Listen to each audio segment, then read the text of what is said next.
Welcome to the Trigger One and Talk podcast, where we have uncensored conversations, we exchange information, and we provide resources for all the listeners and the viewers of this podcast. Yes, it is an international podcast. We have guests coming from all across the world. We just interviewed our sister Nagar from India. This is part 4. We're going to continue this stigmas and taboos, stereotypes, worldwide childhood, DV. We're talking with our contributor, my partner, my friend, my sister, Leah Abraham, who's going to give her response to Maher's great interview, talking about her experience with all the things that we cover on this podcast. If you are triggered at any point during this podcast and you need immediate help, please contact 911 here in the States. If you are in the UK, you can call 999 or 199 or 143, depending on what part of the world you're in, or whatever your emergency contact number is.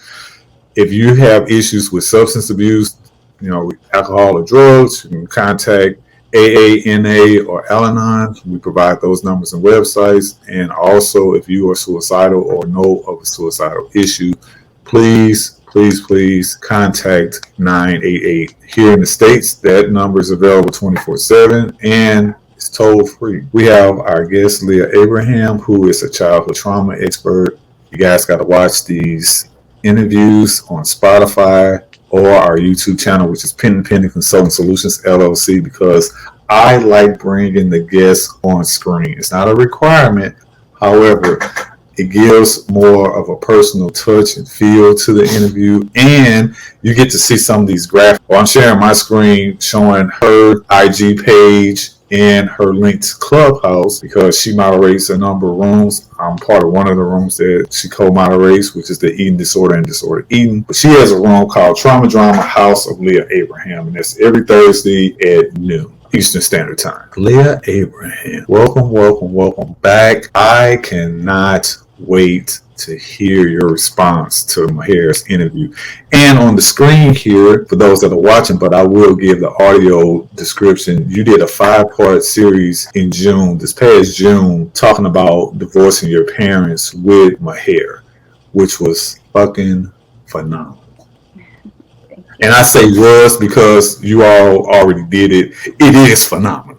And if you have not, go to IG and look up Leah Abraham 1111. That's her handle on IG. And you can watch all 5 of those episodes, Divorcing Your Parents with Maher and Leah. I'm just going to shut up and I'm going to bring you up on the screen big time. And I want you to do what you do best, Miss Leah Abraham. And let's hear your response to Maher's great interview. The mic is yours. Thank you so much, LP. I love being on the Trigger Warning Talk podcast, and I appreciate the conversations you bring to this space.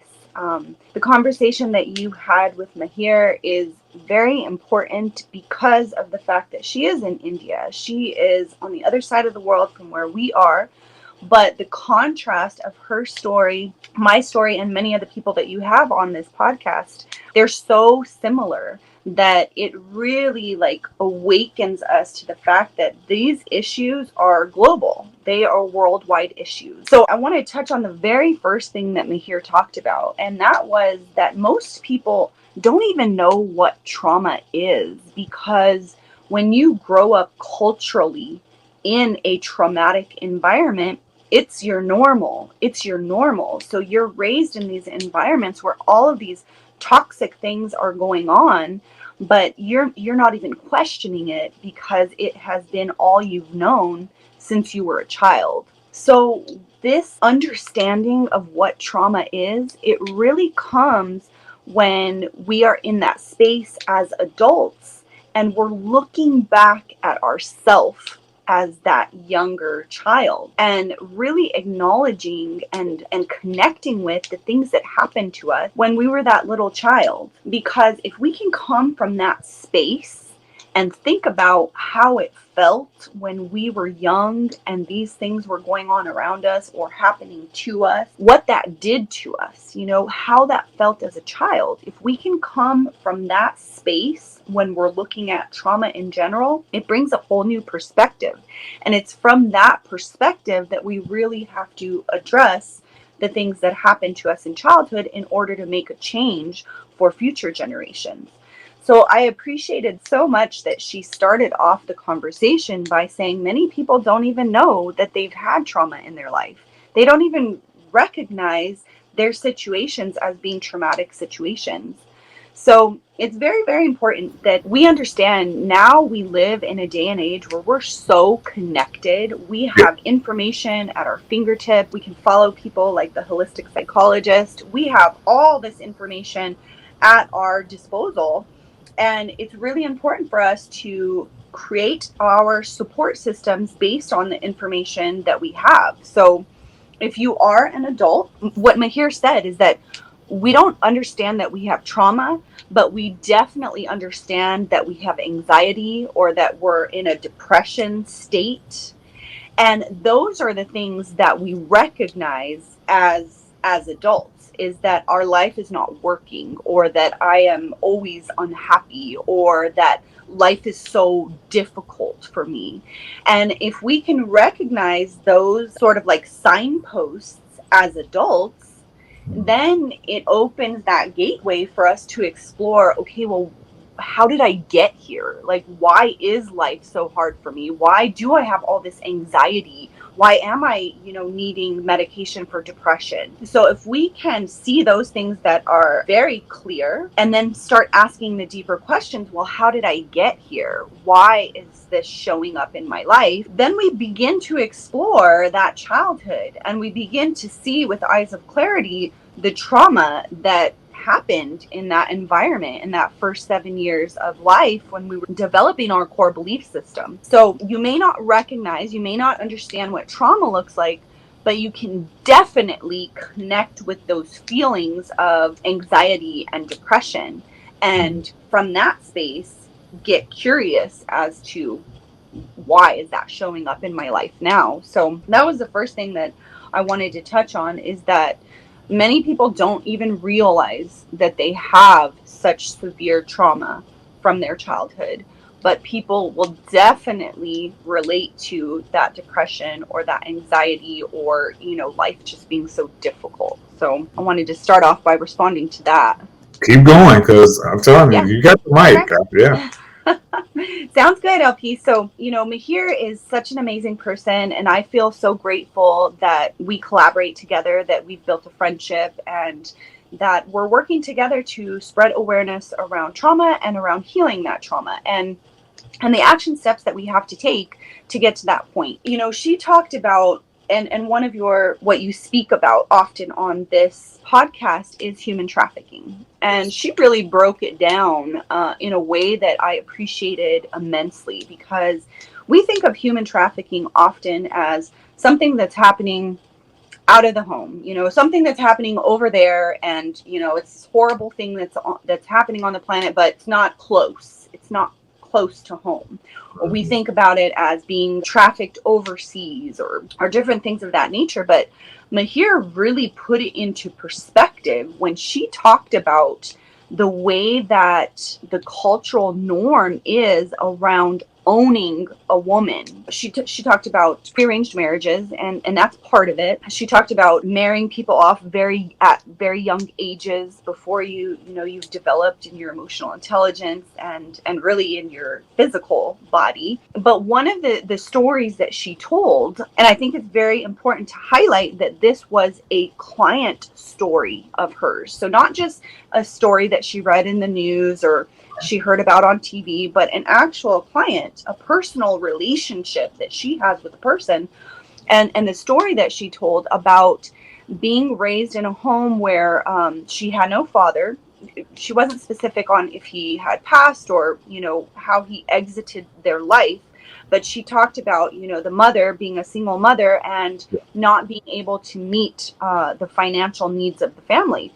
And so she sold her daughter to an older man. She basically trafficked her own daughter to bring in money into the family. And this is extremely important to highlight, because when you're raised in these systems that, you do whatever your parents say, you never question what they say, that your role as the child is to please the parent or to stay in line with whatever you're told to do. Nobody even thinks about, I am being trafficked. I am being trafficked. You just think, I am being a good daughter, providing a need for the family.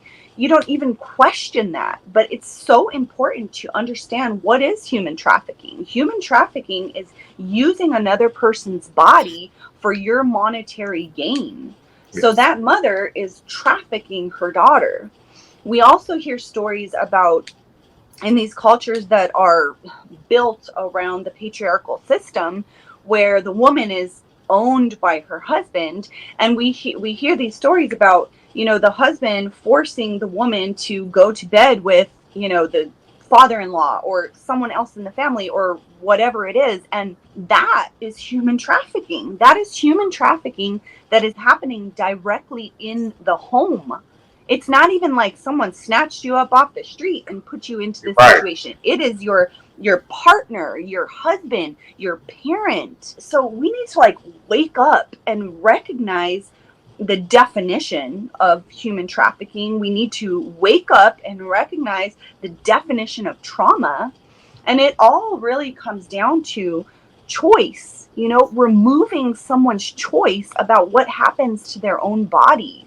And that choice is removed when we see children as a commodity instead of as a human being. Yes. What can I gain from my child? How can I monetarily gain something from what my child has to offer? So it's very important to look at those 2 points, that what is human trafficking, what is trauma, and that removal of humans' ability to choose what happens to their own body. And we really need to identify when children are being seen as a commodity versus a human being. So I appreciated that Mahir touched on that human trafficking is not something out there. It is happening in the homes. It is happening right in front of our faces. And we have to be aware of that and empower people to begin asking questions about that and questioning these family systems, these beliefs around what children are in a family, the positions that they hold in a family, this idea of whatever our parents have created. And often that is so unhealthy for us. And we find that if we are doing something out of obligation, it will always lead to resentment. And that's not something that's good for any human to carry inside of them. So I was glad that she talked about that, what human trafficking looks like within your home. This is the Trigger Warning Talk podcast, sponsored by Spotify for podcasters, produced by Penson Pending Consulting Solutions, LLC. We have our friend, our sister, and our partner and collaborator, Leah Abraham, childhood trauma expert, talking about our part 4 in our stigmas, taboos, and stereotypes segment. Mahir Nagar, who talked in the previous segment about her experiences dealing with stigmas, taboos, and stereotypes from a worldwide perspective, dealing with domestic violence and some other issues. This is Leah's response to that particular episode that we published, because she wasn't able to be in studio with us when we recorded Mahir's segment. I want you to go ahead and continue from where you left off, Leah. Yes. The mic is yours. Thank you so much, LP. So as I've already discussed, there were many points that I wanted to touch on throughout the conversation. We touched on human trafficking is not just something that happens overseas. It's often happening in your own home. So that is very important to recognize the signs of when you have no autonomy or no say or no choice over what happens to your body, what's happening to your body, especially if someone is profiting from the use of your body. Those all fall under human trafficking, even if we don't see it in that perspective. Mahir talked about that happening in homes. So to be aware of that was very key. Mahir also spoke to when they come from trauma backgrounds, where there's where it's a toxic environment, they don't recognize trauma for what it is. They don't have a clear understanding of what is trauma. So that's very important to begin to uncover what is trauma, and to move away from the norms of your own family and see it from an outsider's perspective of someone that is trying to heal and live a peaceful life. Here talked about there's 6 ways to heal from your trauma. And I wanted to cover each of those. She did a wonderful job, of course, explaining them, and they are available on her website, Genuine Yes. Conversations with Mahir, which is an amazing website. I think everyone should check it out, subscribe to her email list, and look at the resources that she has on that website.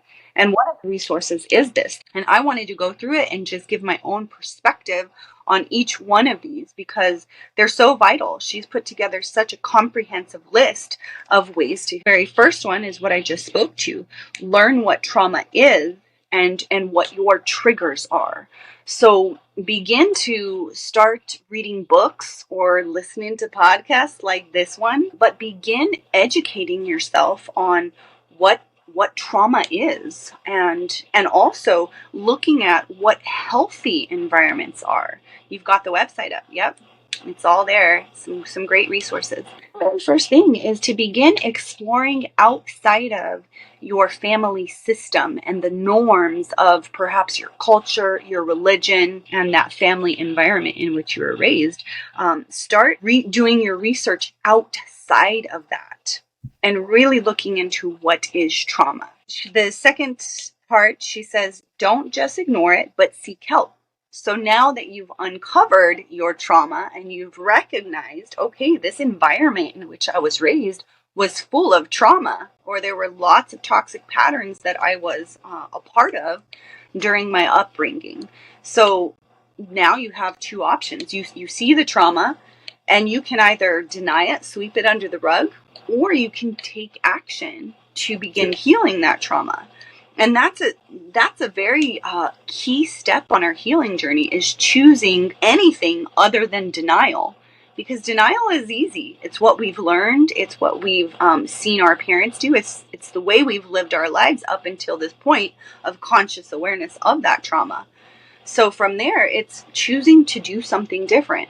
And that's going to be personal to each individual, but choosing anything other than denial. So now you know there's trauma, take action. Take action to support your healing. 3 is grounding techniques and clarity around yourself, somatic healing, healing the brain and the body. Those are beautiful points as well, because so often when we do come from trauma backgrounds, we are disassociated from our body.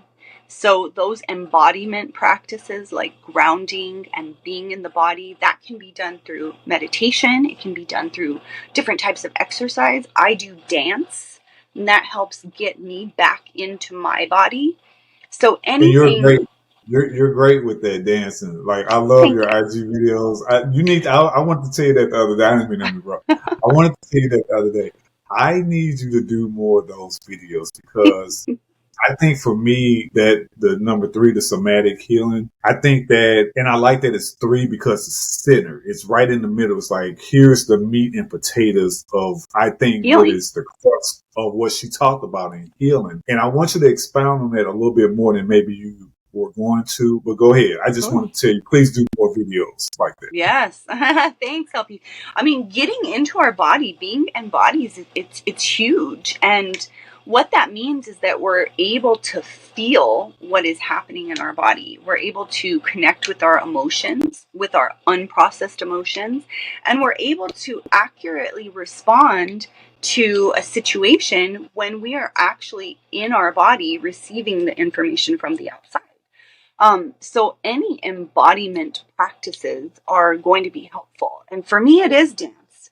That's what I found. It's a way to be in my body, but also express myself creatively and have fun. So, other techniques are just going outside and putting your feet in the ground, and feeling the earth. It can be as simple as that. Meditating will allow you to calm your mind enough to actually connect with the sensations that are in your body. So that's another good one. But that somatic work, somatic just means healing it in the body. And so those embodiment practices are very important for people that come from trauma backgrounds. And especially, I work with people who come from sexual abuse backgrounds. And when we come from a trauma like sexual abuse, we learn very early on that the body is not a safe place. It happens very early on. So to create an embodiment practice, it does take conscious effort, but that's where it's at. Like you said, that's where the healing is at. Because we can learn all the things, we can read all the books, we can have all of the information, but our unprocessed emotions are actually stored in the body. So in order to process through what's being held in the body from those experiences in childhood, we have to actually be in the body and connect with them and process them through the body. So yeah, I appreciate you pointing out how important and key that one is, because the deeper healing happens on that somatic level. And then she talks about strongly believe in healing. And she says over forgiveness. So believe in your own healing over any type of forgiveness first. You don't have to forgive to move forward. One is something that I speak to often, and also our friend Sarah Alvarez will speak to that often as well.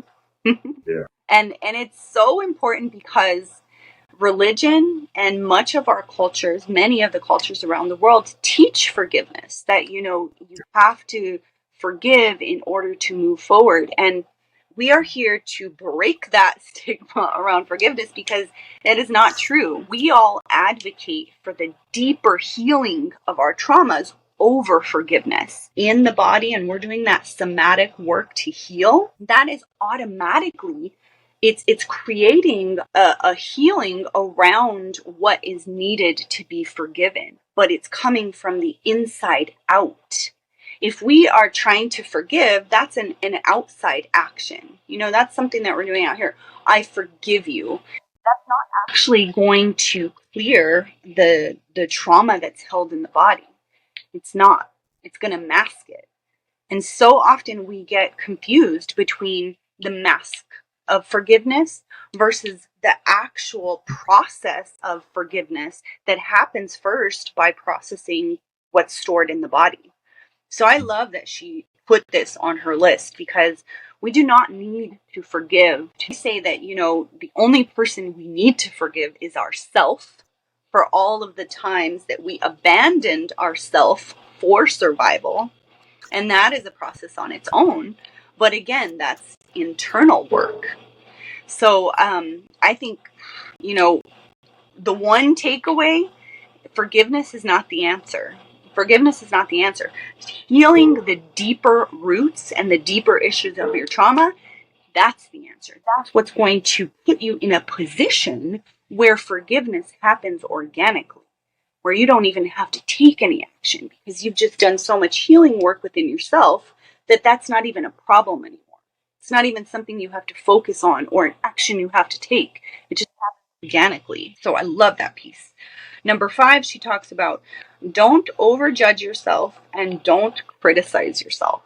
That's a beautiful one too, because it's so easy for us to do that, to jump into criticism, to jump into judgments. That's, coming from trauma backgrounds, we saw a lot of that. We understand that. We're familiar with that type of energy. Over time, we internalize that and we become the oppressor of our own self. So to recognize and take a step back when we are being harsh with ourselves, when we do find ourselves criticizing or judging our actions or our journey, or sometimes, we judge if we fall back. I do a lot of work around addictions as well. And people are so hard on themselves when they fall back into their addictions. But there's no need to be. If there's an understanding around our trauma, then there's an understanding around our addictions. Because those addictions were actually very helpful at some point to help us survive those traumatic experiences. So when we fall back into them, it's the understanding that we want to bring into the picture. The understanding and the realization of, okay, I was triggered from the outside, and it was very hard for me. So I chose to partake in a pattern that has helped me before. And that's all it is, the understanding of it. Go of that judgment, letting go of that criticism, that's going to allow us to move forward at a quicker pace than if we're beating ourselves up for, falling back into an addiction pattern. But when we bring in the understanding and the forgiveness for self, then it allows us to move forward in a healthier way. It allows us to move forward as a full, whole person and with strength. So letting go of criticism and judgment is a beautiful thing. But just like any other part of this healing journey, it does take conscious awareness to do that. We have to watch ourselves and recognize when we are being so critical, and then, interrupt that and change it with something like, I understand why, or forgive you, or I love you, or whatever it is that we need to tell ourselves to change the trajectory of that criticism. So I love that one too. And then number 6, she talks about therapy. Find the right therapist. Right Seek there. help, and that's what you always say too, LP. Seek Yeah. help, and that's so key because we can't do it all on our own. I mean, the actual healing process, it takes place within our body. The reconnecting to self, it takes place within the body. So there is much of the healing that can only be done on the personal level, but that community and that support is so necessary when we're doing this difficult work of processing things from the past, reconnecting with our traumas, seeing them clearly. It can be really hard, and it can bring up a lot. And then there's always different levels to our healing, and when we can connect with someone who has, already like completed a level, they can help us. They can help us when we get to that level. They can tell us about their experience. They can remind us of, these feelings are normal. That community that happens when you're supporting each other on a journey that, one person has already walked, or you're walking it together. So that is key, finding the right therapist. And she says therapist. I say, finding the right support.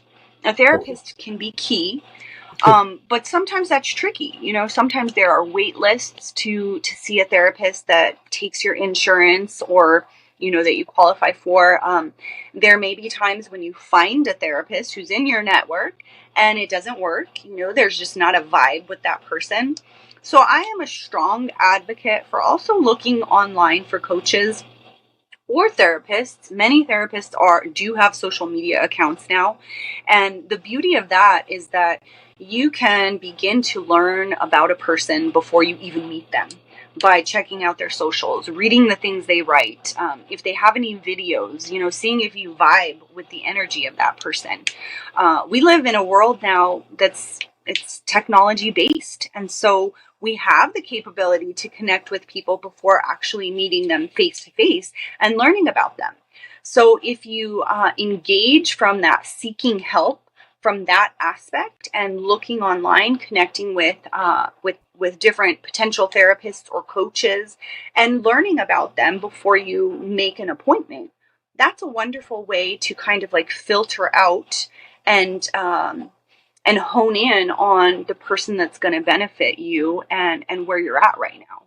So definitely utilize technology, utilize social channels, connect with people. If your therapist is out there, check out her Facebook page and see if it's a right fit. You can tell a lot about a person from their socials. If you set up the appointment and it's not a good fit, don't stop trying. Keep trying to find somebody, because I'll tell you, I went through 5 therapists, and then I found the one, and she was my therapist for years until she moved away. If she was still here, I would still be seeing her, but she moved away, and that was before the COVID stuff. I wonder if she does online now. I didn't even think about that, but yeah, so it's like when you you put in the effort to find somebody that you vibe with, that understands you, that can help you, it's for years. You can maintain that support for years.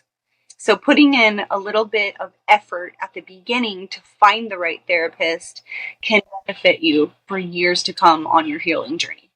So I love that list that Mahir put together. I love the conversation that you guys had. There was so much goodness there. Was there anything else you wanted me to touch on, LP, that you can think of at this point that happened during your conversation you want me to talk on? Oh, yeah. She talked about her biological dad, and thank you. What did you think about that part of her conversation? Because he was the source of her trauma. Most of her trauma, absolutely. Yeah, absolutely. So, first of all, I want to send love to my friend Mahir, and I want to send appreciation for how openly she speaks about it, and I want to really kind of highlight that often our greatest traumas come directly from the people that we live with, from our parents or our primary caretakers. It's important to acknowledge that because so much of our denial is built around keeping that persona of the parent and child relationship and making that look nice. But if we actually let down those walls of denial around it and we see those people for the full person that they are, we uncover so much. And that's one of the things that I deeply respect about my friend Mahir is that she has released all of the denial around that and she sees them clearly. When we see our parents clearly as a human being, we see all of the good parts, but we also begin to see the questionable parts and the parts that where our trauma comes from. So when she talks about that relationship she had with her dad and how she feels in his presence or how he makes her feel, that is a feeling that she's carried ever since childhood. That is a tension between them ever since childhood. And so to be able to speak openly about that and honestly about that, there's healing in that. First, there's a lot of hurt. There's a lot of hurt that happens, but that clarity that comes from releasing denial and seeing clearly, that clarity brings peace. It brings peace. And then, vice versa, the hatred that we have once we see clearly, that comes up too. And that's where the processing of our trauma will help bring peace around that. And also why I always support creating distance between you and your parents when you're doing this healing work, regardless of what your relationship is like now as an adult. I always suggest when you begin doing the deeper healing of your own trauma to create distance and separation from your parents so that you can focus on reconnecting with that younger part of yourself that experienced the trauma at their hand. And that helps to remove, a lot of the uncomfortable feelings because you're focusing only on yourself. You're focusing on your healing. You're not worried about, if you're going to hurt their feelings or what they're going to say or what the repercussions are going to be. You're not worried about that. You're giving your focused attention to you and your healing when you create that separation. So it can be very hurtful when we start to see clearly the traumas that happened at the hands of our own parents. And we start to see that it wasn't all, love and the pretty picture that is painted. A lot of hurt that comes from that. There is. It's important to honor ourselves and to utilize our support systems in those times. With that clarity comes peace. With that clarity comes peace. Any, resentment or anger or hatred that surfaces as a result of that clarity, that will dissipate. But it's important to honor those feelings too, because those are also feelings that have been repressed from the original experience and have been carried within us for so long. So it's important to let those things out too. And sometimes write it out in a journal. Sometimes that's like physically working it out, doing some boxing or some hardcore exercise or whatever you have to do. Sometimes it's just like yelling or, a verbal release. Sometimes it helps to get with a person who understands and who can hold space and just talk it out, but that will dissipate, because once you process through any unprocessed emotion that lives in your body, then it clears and your energy is lighter. You're left with a lighter feeling. So Mahir's, she's doing that. She's released the denial. She talks openly about that relationship that she's had with her father since she was a child, and what that looked like as an adult, and what that looked like when she released denial and started like uncovering all this trauma and seeing it for what it was. And she's talked about how she feels now, but she's open about it. There's communication around it, and that's important. And that's why she's healing. And that's why she's able to hold space for other people who have been through similar situations, because she's not disconnected from her own situation. She's talking about it. She's accepted it. So one of the things that, and we're going to be wrapping up soon.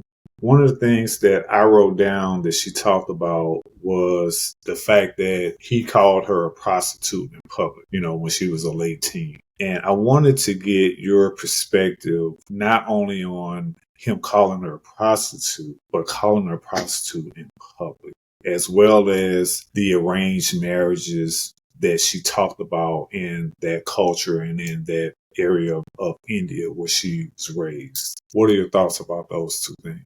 Shame, public shame. When you shame in public, it increases your silence. It silences your voice because there's public shame.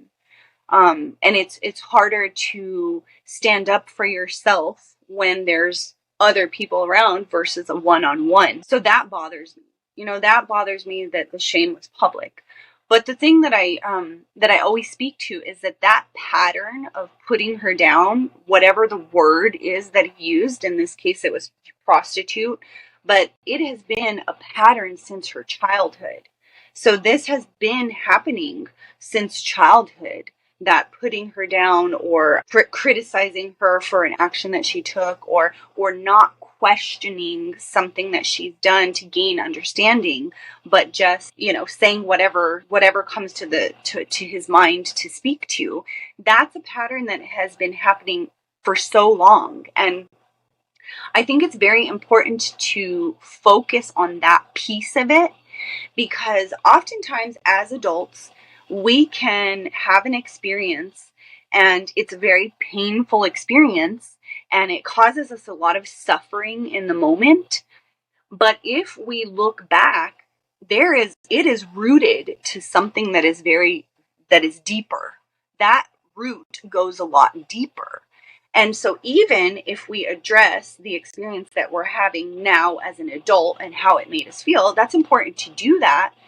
But it's not going to resolve the issue. It's not going to rid the relationship of that pattern, because that's a pattern that has always been there. I suggest taking space and creating distance from your parents when you're doing this healing work, so that you're not engaged and subject to the repetition of that same harmful pattern, but also so that you can focus on the root. Where did this begin originally? When was the first time that I was publicly shamed by my own father? Finding that deeper root and then focusing on healing that. And then, the other thing is, we put all these cultural expectations on what a father should be. And, we're so affected when they don't meet those expectations. But the issue is, they never have. So releasing the expectations and focusing only on our own healing, that's the only control that we have, is over how we process something and how we respond to it. So, he's showed his true colors many times, so there's no surprise in that interaction as an adult. It's kind of just like it was inevitable, and inevitably, if the relationship stayed the same, it would happen again and again. So it's about creating that distance and saying, I no longer want somebody that harms me in my life. Now I'm focusing on self, getting to the deeper root of where that originated and healing the original wound. That's what's going to bring peace and put you in a position where that will never happen again, where you'll be vibrating at a higher level, so you'll never match that pattern again. So that's my thoughts on it. That has always been who he's been, and it's only the cruelty has only increased as he's moved into his denial on a deeper level. And so that distance is necessary to do your own healing. So those are my thoughts. The arranged marriages that she talked about Mm. in that culture, what are your thoughts about that? Because this series is focusing on worldwide childhood domestic violence and sexual based offenses and trafficking, and she touched on those things. What are your thoughts about what she said about the arranged marriages that happen over in still to this day? The arranged marriages. I think it's again about recognizing what they look like, because when something has been normalized for generations and years, we don't even think to question it. Young girls don't even think to question the arranged marriage. They are just so used to this is how it works culturally, and when I get to a certain age, my parents are going to choose a husband for me, and this is how it goes. There may even be like some excitement around it for the young girls.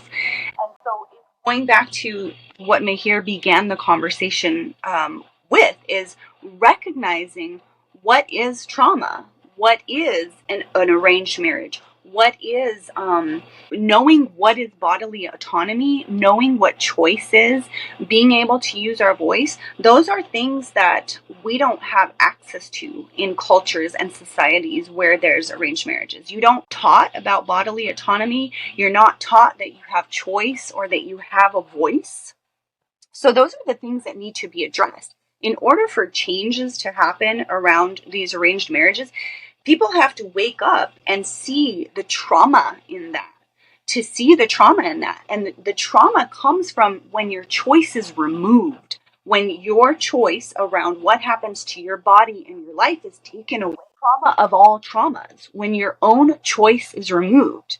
Because I speak often to this, that the thing that differentiates a human from any other species on the planet is our ability to choose, to make choices for ourselves on our behalf. So when someone takes your choice away from you, they are dehumanizing you. They are dehumanizing you. So when you are told you have to marry this person that you don't know, who often is so much older than you, so you have nothing in common even because you're from different generations, that is removing your choice, and that is trauma. So again, it goes back to what Mahir said. We have to learn about what is trauma, and we have to see it clearly for what it is. So in order for those types of things to change, or for people to, like wake up and make a change around those arranged marriages, we have to come back to knowing that we are the authority over our own life, and we get to make the choices that happen in our life, or be a participant in, at least. I think she talked about how often it's, you do things to save face for the family, or to help the family out. You have to marry this person so that our family stays wealthy, or our family stays intact. There's so much pressure that is put on young girls to maintain the family image, and that's trauma in itself. That's, to maintain the look of denial, the pretty face that people see. Trauma is based on that. If everything looks right on the outside, nobody's going to look deeper and look at what's happening behind closed doors, or look at what's happening within. So I think that's a big part of it too, is just recognizing what is trauma, and knowing that the simple definition of trauma is when your choice is being taken away from you and your voice is being silenced. So if those things are happening, then we have to start questioning. We have to start questioning the system and the way that things are working. I held a room in Clubhouse. It was a private room, so there's no replay on it, but I talked about how women, it's really very important for us to wake up, because who is also involved in this arranged marriage? The mother who went through the same trauma as the daughter, but is now choosing to deny her own experience to save face for the family, or to not cause waves, or whatever it is. So it's really important for women to wake up and recognize the ways that this patriarchy is showing up in cultures all over the world. And it's really important for us to wake up and use our voice for our daughters whose voices have been silenced. So, I think that's a big piece of it too. Many of the mothers were in arranged marriages and had their own feelings and traumas surrounding it. But rather than talk about those and explore those feelings, they just bury it behind denial, and they force their daughters into the same life. And so to me, that's something that has to change. That's something that has to change if we want to see a decrease. I got one more question, and this is for you specific. When you think about stigmas, taboos, stereotypes from a worldwide perspective, and let's come back to this side of the pond here in the good old US of A. I had a conversation the other day, and let me just preface this by saying I'm not denigrating or downing anybody's religion or their beliefs or anything like that. This was just a conversation, more of an observation about what you just expounded on with arranged marriages. So Mrs. LP, she lived in Ohio as a late teen. Her dad was he's retired from the clergy, and so in that area where they lived, there was a huge Amish community. And she talked about when she was in her last year of high school, how young girls in that community that were in the Amish community in particular would only get an education up to the 8th grade. Once they graduated 8th grade, they weren't allowed to go to school anymore. And she talked about that there's a federal exemption on the books for a religious exemption for those young girls to not be forced to continue their education, at least through high school. And she talked about how she knew of Amish girls who at the age of 13, after they graduated 8th grade, immediately were in these arranged marriages and had kids, at 13, 14 years old. And a lot of their husbands were 18 and older. And I was sitting there and I was like, I didn't know that. And I thought about this happens everywhere. We just continue to think that arranged marriages happen everywhere else. We don't think that this stuff happens in the USA.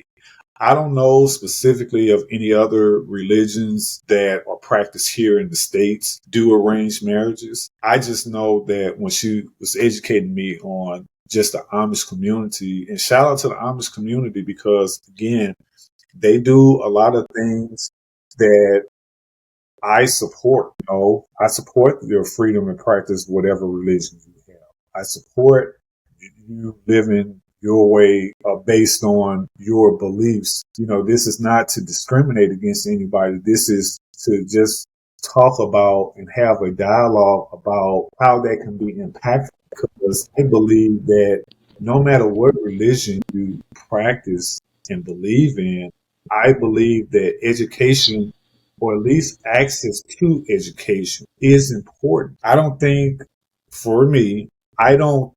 that having an education keeps you from still practicing whatever you believe. We know that in cultures like in the Middle East, there's this huge fight in a lot of these conservative Muslim countries. The same practices are happening just like in India, and where women's rights are being heavily restricted, whether it's the clothing that they wear, being restricted from getting an education. I was just looking on Facebook today and they were talking about North Korea and how the women are restricted from a lot of things like driving privileges or, education and different things like that.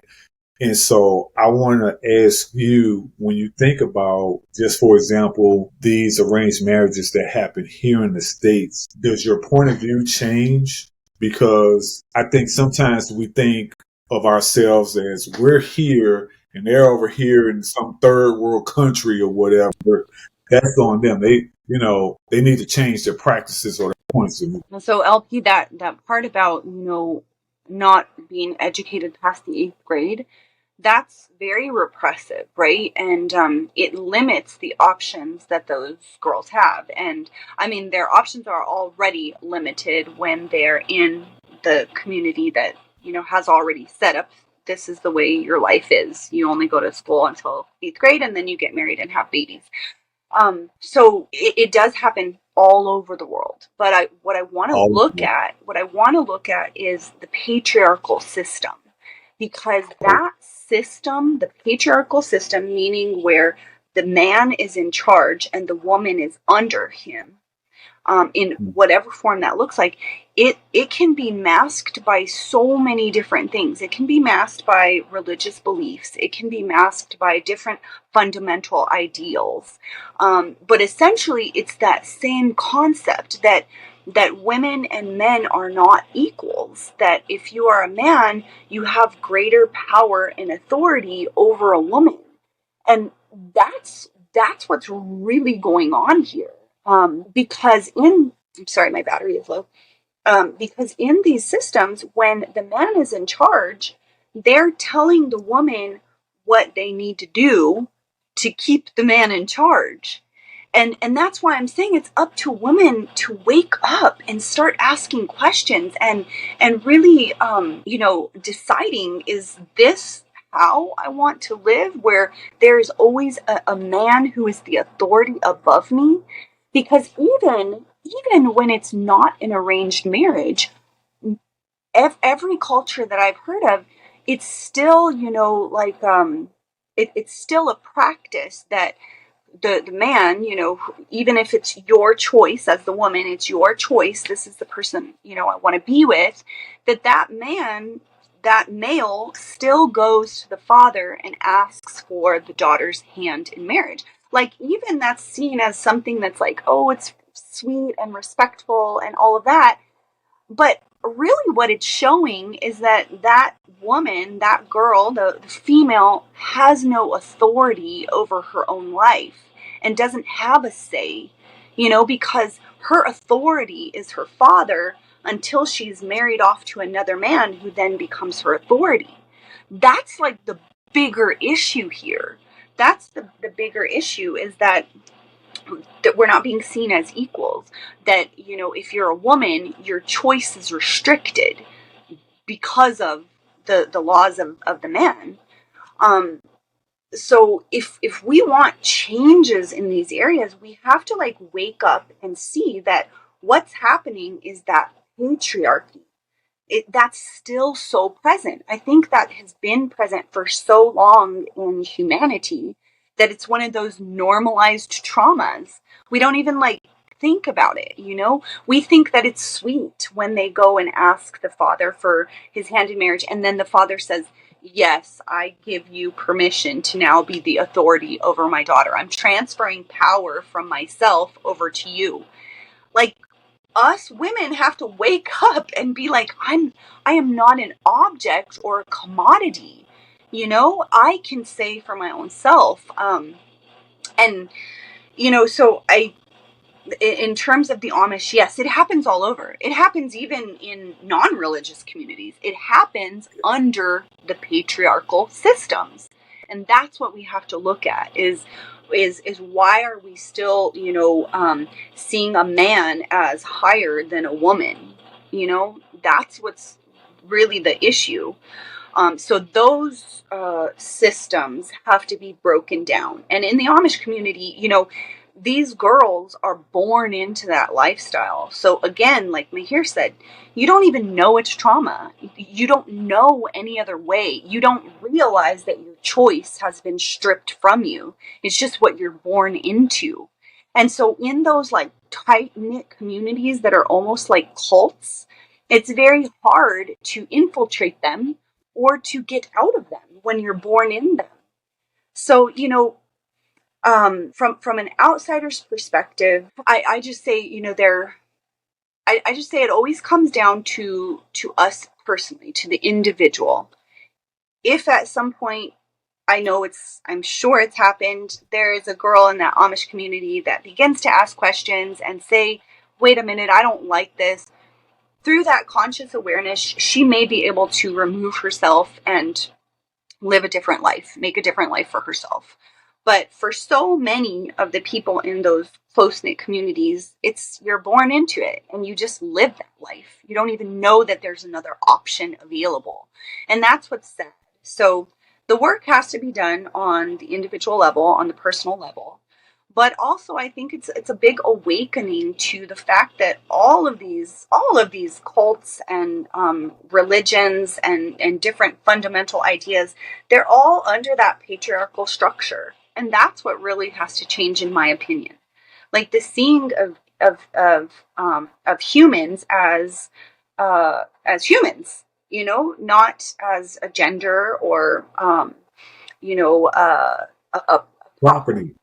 property, not as property or commodities, but as a human being. And we talked about that when we spoke about the human trafficking as well. Like if you're just seen as a commodity, you've been dehumanized. You've been dehumanized. And we have to get back to our humanity. We have to see people for human to human, or soul to soul.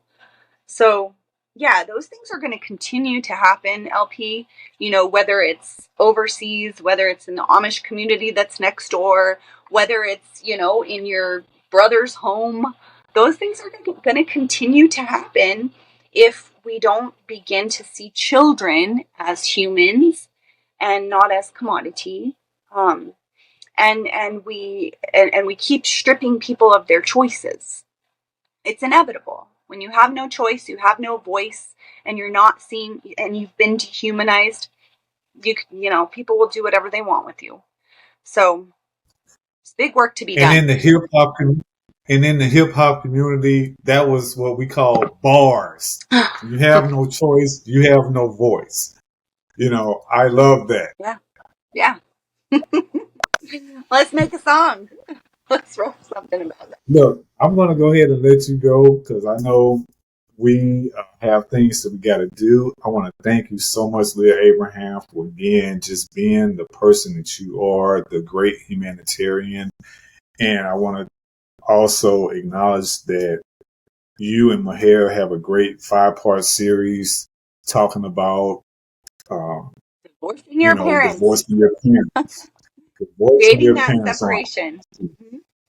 Let me bring it up on the screen real quick here because I know people that may not have seen it. It's still available. So if you haven't seen it on Leah's IG page, I'm going to show you where you can go. You can go to her IG handle is Leah Abraham 1111. And it is a great series with Maher and Nagar talking about divorcing your parents. They really deep dive, and these are 30-minute segments each that you did last month, I believe, that you all held this. And I'm telling you, if you have not watched it, definitely check it out. It is great information. Leah Abraham, I can't wait for our next series. I want to talk with your friend, Nomaliki? Lokai. I definitely want to talk with her and get her perspective on these worldwide childhood domestic violence and sexual abuse situations because, again, we are focusing on ending the stigmas, stereotypes, and taboos. I'm going to go ahead and let you go. I'm going to pull up this missing person case because that's how we always end every segment. And I will see you in these clubhouse streets.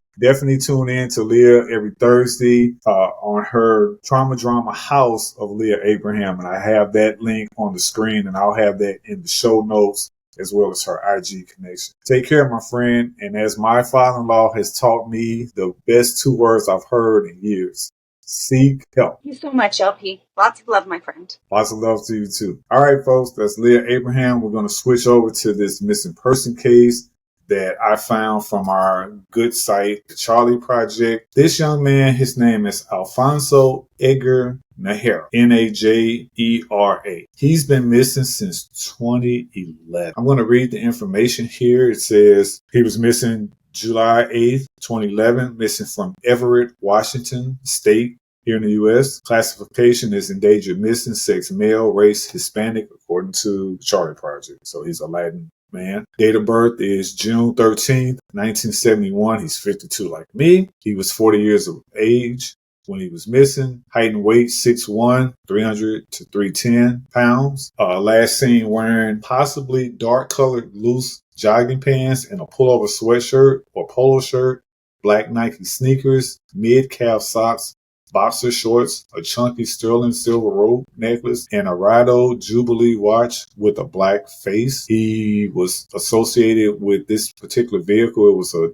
2006 Dodge Charger with the Washington license plate number Alpha Delta Sigma 5187, so ADS 5187, which has been accounted for. Distinguishing characteristics: Hispanic male, according to the Charlie Project. Black hair, brown eyes. NAJERA has a missing front tooth. He wears eyeglasses with black upper frames. The lower half of the lenses have no frames. His head was shaved at the time of his disappearance. It got very limited amount of details of his disappearance. And it says NAJERA was last seen in Everett, Washington on July 8, 2011. He left Benton County, Washington residence the previous day and traveled to Everett.